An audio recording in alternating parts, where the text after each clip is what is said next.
প্রত্যেকটা মেয়েদের উদ্দেশ্যে বলছি, কথাগুলো শুনে যাবেন।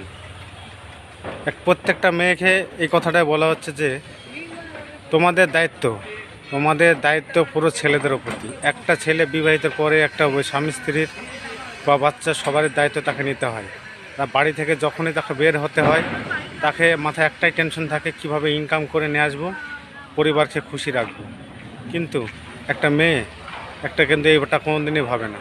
সে সবসময় একটা ছেলেকে অবহেলা দেয়, অবহেলার মতন কথা বলে, সবসময় যন্ত্রণা দিয়ে থাকে, টেনশন দিয়ে থাকে। কেন, কিসের জন্য? কিন্তু সে কখনো ভেবে দেখেছে সে একটা ছেলে তাকে কতটা দায়িত্ব পালন করতে হয় তার পরিবারের হাসি দেওয়ার জন্য? কিন্তু সেই ছেলেটাকে কখনো সেই মেয়েটা চিনতে পারে না। কি করেছো তুমি আমার জন্য?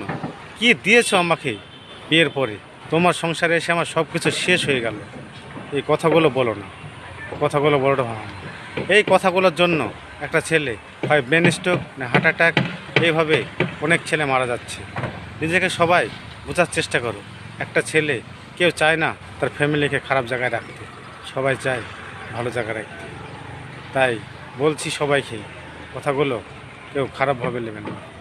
কথাগুলো সবাই শুনুন, আর ভিডিওটা প্রচুর পরিমাণে শেয়ার করুন, আর ফলো করুন। ইউটিউব দেখলে সাবস্ক্রাইবার করুন। ভালো থাকবেন।